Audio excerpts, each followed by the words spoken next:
Welcome in एक study. मैं हूं अरुण कुमार यादव और आज इस वीडियो में हम देखेंगे मैथ्स क्लास 8 की जो एनसीईआरटी एक्सरसाइज 3.1 है इसका कंप्लीट सॉल्यूशन। और जो भी यहाँ पे हम पढ़ रहे हैं वो अकॉर्डिंग टू न्यू सिलेबस या फिर अकॉर्डिंग टू न्यू बुक होगा। और इसके अलावा इस चैप्टर की जो बेसिक बातें हैं यानी कि इंट्रोडक्शन वीडियो वो मैं अपलोड कर चुका हूँ इससे पहले। तो अगर आपको कहीं भी कोई दिक्कत है बेसिक कॉन्सेप्ट में इस चैप्टर के तो आप वो वीडियो पहले देख लेना, लिंक इस वीडियो के डिस्क्रिप्शन में है। ठीक है, चलिए शुरुआत करते हैं यहाँ पर पहले क्वेश्चन से। जहाँ पे पहला क्वेश्चन है इसमें हमें कुछ फिगर्स दी गई हैं। ठीक है, यहाँ पे आपको दिख रहा होगा, यहाँ पे हमें टोटल 8 फिगर्स दी गई हैं।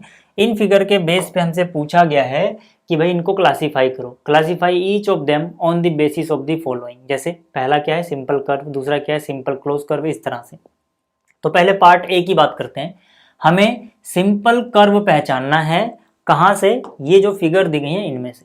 ठीक है, तो देखो यार, अब पार्ट ए में जैसे कि हमें सिंपल कर्व पहचानना है तो सिंपल कर्व क्या होता है ये हमें पता होना चाहिए। हालांकि ये इंट्रोडक्शन वाली वीडियो में बता चुका हूँ बट फिर भी एक बार और सुन लो। सिंपल कर्व मैंने आपको बताया था कि वो कर्व जो खुद को ही कहीं पे इंटरसेक्ट ना करे, यानी खुद को ही ना काटे, क्रॉस ना करे। दूसरी बात, उसको बनाने के लिए कहीं भी आपको पेंसिल उठानी ना पड़े। ठीक है, जैसे अब यहाँ पे अगर मैं देखूं जो इसका पहला वाला हिस्सा है तो यहाँ से अगर मैं बनाना शुरू करूंगा तो बिना पेन या पेंसिल उठाए मैं इसको कंप्लीट बना सकता हूँ। इसने कहीं भी खुद को क्रॉस नहीं किया है तो ये एक सिंपल कर्व होगा। इसी तरह से इसको अगर मैं बनाऊं तो देखो कहीं भी पेन या पेंसिल उठाने की जरूरत नहीं पड़ रही है, खुद को ये कहीं भी क्रॉस भी नहीं कर रहा है, तो ये भी सिंपल कर्व होगा। अगर मैं इसकी बात करूं तो यहाँ से अगर मैं इसको बनाना शुरू करूँ, यहाँ पे जैसे ही आऊँगा अब मुझे ये उठाना पड़ेगा पेन। ठीक है ना, तभी तो मैं यहाँ पे पहुँचूंगा। बिना उठाए बिल्कुल ऐसा मैं बना नहीं सकता। तो कहने का मतलब है कि ये सिंपल कर्व नहीं है। यहाँ पे आ जाओ, यहाँ पर देखो ये इंटरसेक्ट हो गया। ठीक है, इसको हम अगर ऐसे ले जा रहे हैं तो ये बहुत जगह इंटरसेक्ट कर रहा है। जैसे यहाँ पे इंटरसेक्शन आ गया, इंटरसेक्ट मतलब एक दूसरे को काट रहे हैं। ठीक है, तो सिंपल कर्व होने के लिए कंडीशन थी कि वो खुद को ही इंटरसेक्ट नहीं करना चाहिए, कहीं भी खुद को ही काटना नहीं चाहिए। ये तो जगह जगह पे खुद को ही काट दे रहा है। ठीक है ना, इंटरसेक्ट कर दे रहा है या क्रॉस कर दे रहा है, कैसे भी समझ लो। तो ये सिंपल कर्व नहीं होगा, ये सिंपल कर्व है। ठीक है ना, देखो कहीं भी खुद को क्रॉस नहीं कर रहा, एक बार में आप बना भी सकते हो। ये भी है, ये भी है। इस तरह से जो अगला है ये भी सिंपल कर्व नहीं है। ठीक है ना, क्यों नहीं है?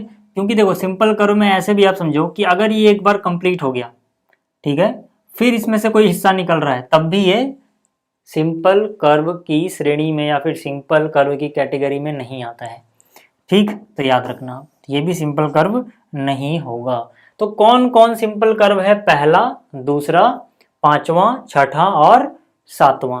तो यहाँ पे हम क्या करेंगे, यहाँ पे हम लिख देंगे कि भाई इसका आंसर कौन कौन सा है?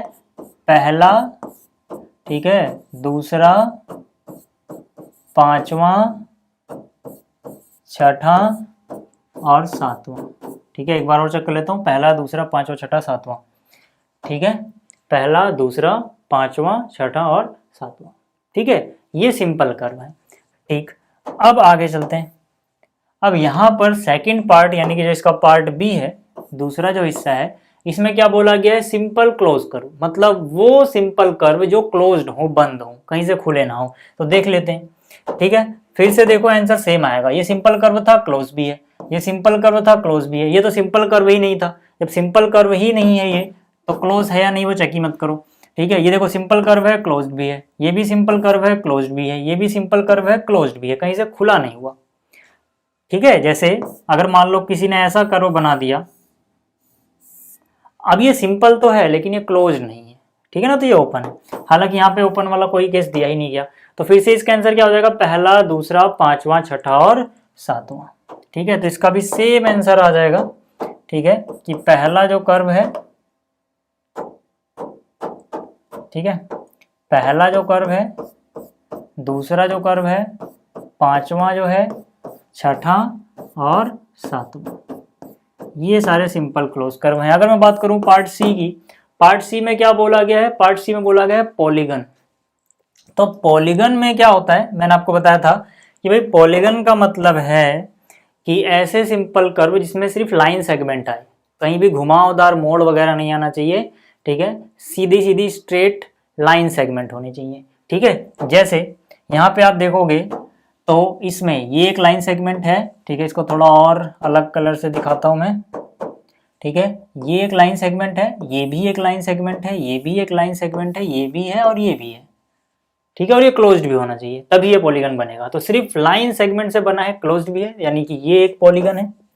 इस तरह से देखो ये भी लाइन सेगमेंट, फिर लाइन सेगमेंट, फिर लाइन सेगमेंट, फिर से लाइन सेगमेंट है और ये क्लोज भी है, तो ये भी क्या है, पॉलीगन है, ठीक है। देखो इसमें घुमाव आ गया, वैसे भी एक सिंपल कर्व ही नहीं है तो इसके बारे में सोचो ही मत, ठीक है। ये देखो इसमें अब घुमाव आ गया है, ये सिंपल कर्व तो है लेकिन पॉलीगन नहीं है, क्योंकि पॉलीगन में सिर्फ और सिर्फ लाइन सेगमेंट हो सकते हैं। यहाँ पर देखो ये लाइन सेगमेंट है, ठीक है, ये भी लाइन सेगमेंट है, ठीक है, लेकिन यहाँ पे ये घुमाव आ गया, कर्व आ गया, तो ये भी पॉलीगन नहीं होगा, ठीक है। यहाँ पर देखो ये घुमाव आ गया तो ये भी पॉलीगन नहीं होगा, ठीक है, उसके बारे में भी सोचना ही नहीं है, घुमावा दिख रहा है आपको। तो यहाँ पर पॉलीगन कौन कौन है, पहला और दूसरा, ठीक है। तो पॉलीगन यहाँ पर पहला और दूसरा हिस्सा हो जाएगा, तो यहाँ पे हम लिख देंगे फर्स्ट एंड सेकंड, ठीक है। अगर मैं बात करूं पार्ट डी की, तो पार्ट डी में बोला गया कॉन्वेक्स पॉलीगन। कॉन्वेक्स पॉलीगन मैंने आपको पढ़ाया था, याद करो पिछली वीडियो में, वो पॉलीगन होते हैं जिनके सारे डायगोनल अंदर हों, ठीक है ना, इंटीरियर पार्ट में हो, कोई भी डायगोनल बाहर ना जाए, ठीक। जैसे कि अगर मैं यहाँ पर इन दोनों का, ठीक है ना, देखो जाहिर सी बात है पॉलीगन तो ये और ये दो ही आ रहे थे, अब इन दोनों में से हमें पहचानना है कौन सा कॉन्वेक्स है कौन सा कॉनकेव है। तो कॉन्वेक्स की अगर मैं बात करूं तो मैंने कहा कि सारे के सारे डायगोनल अंदर होने चाहिए। जैसे इसका मैं डायगोनल बनाऊं अगर, तो एक डायगोनल देखो ये बनेगा, एक डायगोनल ये बनेगा, ठीक है। डायगोनल आप जानते हैं, पिछली वीडियो में बताया भी था क्या होते हैं। तो ये डायगोनल बनेगा, सारे के सारे डायगोनल इसके इंटरनल पार्ट में बन गए, ठीक है ना, कोई भी डायगोनल बाहर नहीं गया, तो ये हो जाएगा अपना कॉन्वेक्स, ठीक है। ये क्या हो जाएगा अपना कॉन्वेक्स, यानी कि इसमें आएगा दूसरी वाली फिगर। अगर मैं ई की बात करूं तो ई में क्या पूछा गया है, ई में पूछा गया है कॉनकेव पॉलीगन। कॉनकेव पॉलीगन वो पॉलीगन होता है जिसमें कम से कम एक डायगोनल आउटसाइड हो जाए, यानी बाहर चला जाए। जैसे यहाँ पर देखो ये और ये अगर आप मिलाओगे तो ये भी क्या मिलेगा, डायगोनल, ये डायगोनल बाहर चला गया, आउटसाइड चला गया, है ना। जैसे ये डायगोनल इंटरनल में है, ये भी इंटरनल में है, बाकी आप बना रहे हो तो इंटरनल में मिल रहे हैं, लेकिन ये एक डायगोनल बाहर चला गया। अगर एक भी डायगोनल या कम से कम एक डायगोनल आपको बाहर मिल जाता है तब वो कॉनकेव होता है, यानी कॉनकेव में क्या आएगा, फर्स्ट फिगर, ठीक है। कॉनकेव में क्या आ जाएगा, पहली वाली फिगर कॉनकेव पॉलीगन है। ये बात आपको समझ में आ गई। चलिए अब अगला क्वेश्चन देखते हैं। अगला क्वेश्चन है what is a regular polygon. पहले पूछा गया है रेगुलर पॉलीगन क्या होता है, फिर पूछा गया है state the names of the following regular polygons of 3 sides 4 side 6 side. मतलब कि अगर 3 साइड से कोई रेगुलर पॉलीगन बन रहा है तो उसका क्या नाम होगा, 4 साइड से कोई रेगुलर पॉलीगन बन रहा है तो उसका क्या नाम होगा, 6 साइड से कोई रेगुलर पॉलीगन बन रहा है तो उसका क्या नाम होगा।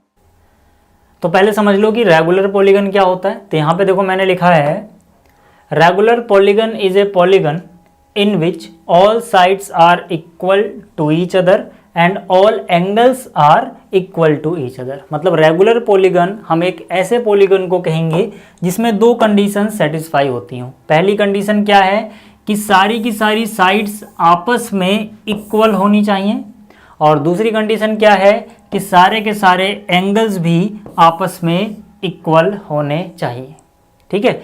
ऐसे पॉलीगन को हम बोलेंगे रेगुलर पॉलीगन। अब जो इसका अगला हिस्सा है इसमें हमें पॉलीगन की साइड्स दी गई हैं और बताया गया है कि अगर ये रेगुलर होगा तो इसका नाम क्या होगा, ठीक है। तो यहाँ पर 3 साइड्स हैं, देखो यार 3 साइड से बनेगा ट्रायंगल, 3 साइड से क्या बनेगा, ट्रायंगल। अब क्योंकि ये पॉलीगन है तो 3 साइड से ट्रायंगल बन रहा है और ये रेगुलर भी है। रेगुलर भी मतलब इसके तीनों साइड्स आपस में बराबर है और तीनों एंगल भी आपस में बराबर होंगे। तो इसकी तीनों साइड बराबर हों मतलब ऐसे ट्रायंगल की उसे हम क्या बोलते हैं, उसे हम बोलते हैं इक्विलेटरल ट्रायंगल। तो फर्स्ट पार्ट का आंसर क्या हो जाएगा, इक्विलेटरल ट्रायंगल। तो यहाँ पे मैंने लिखा है names of the regular polygon with 3 sides, क्या हो जाएगा, इक्विलेटरल ट्रायंगल। लॉजिक फिर से समझ लो, क्योंकि ये रेगुलर है मतलब सारी साइड्स बराबर हैं और 3 साइड्स हैं तो मतलब क्या बनेगा, इक्विलेटरल ट्रायंगल, ठीक है। हालांकि एंगल भी तीनों बराबर होंगे। अगला हिस्सा क्या है कि अगर 4 साइड्स हों तो ऐसे रेगुलर पॉलीगन का क्या नाम होगा। तो जाहिर सी बात है यार 4 साइड्स हैं, चारों की चारों साइड्स आपस में बराबर होनी चाहिए, चारों के चारों एंगल्स आपस में बराबर होने चाहिए। तो देखो यार 4 साइड से क्या बनेगा, क्वाड्रिलेटरल, मतलब 4 साइड वाला पॉलीगन क्वाड्रिलेटरल होता है। अब क्योंकि ये रेगुलर है तो जाहिर सी बात है इसमें सारी साइड्स आपस में बराबर हैं और सारे एंगल्स भी बराबर हैं। सारे एंगल्स बराबर मतलब हर एक एंगल 90-90 हो जाएगा, ठीक है। तो क्या बनता है, स्क्वायर। इसी तरह से अगर 6 साइड्स हों तो 6 साइड्स वाले पॉलीगन को हम बोलते हैं हेक्सागन। ये रेगुलर है तो इसका नाम हो जाएगा रेगुलर हेक्सागन। तो ये थी आपकी एक्सरसाइज 3.1। उम्मीद करता हूँ आपको समझ में आ गई होगी। जल्दी मिलेंगे अगली वीडियो में। इस वीडियो को देखने के लिए आप सभी का बहुत बहुत धन्यवाद। Thank you.